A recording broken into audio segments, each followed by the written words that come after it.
শাকিব খান ও অপু বিশ্বাসের ছেলে আব্রাম এখন ফেরদৌস আর পূর্ণিমার কোলে।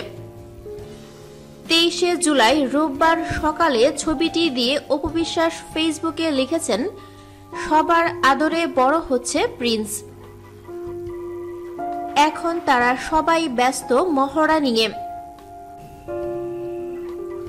24 জুলাই বিকেল 4:30টায় রাজধানীর বঙ্গবন্ধু আন্তর্জাতিক সম্মেলন কেন্দ্রে দেওয়া হবে 2015 সালের জাতীয় চলচ্চিত্র পুরস্কার। বিজয়ীদের হাতে পুরস্কার তুলে দেবেন প্রধানমন্ত্রী শেখ হাসিনা। এরপর হবে সাংস্কৃতিক অনুষ্ঠান। অপু বিশ্বাস বলেন, 3 মিনিট করে 3টি গানের সঙ্গে পারফর্ম করব আমি ও ফেরদৌস। সেই মহড়ার ফাঁকেই আব্রামের সঙ্গে ছবি তুলছেন তারা। এখন চলছে চূড়ান্ত মহড়া।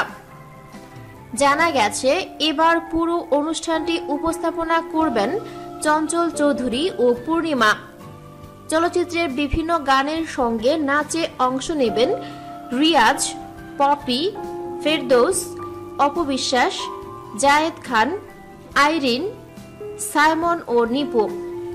অন্যরকম পরিবেশনা নিয়ে হাজির হবেন মিশা সওদাগর ও বাপ্পি।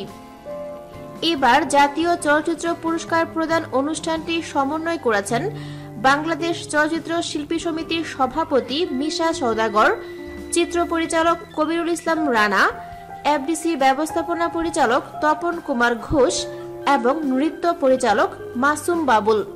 ভিডিওটি ভালো লাগলে লাইক প্রেস করুন এবং শেয়ার করে সবাইকে দেখার সুযোগ দিন।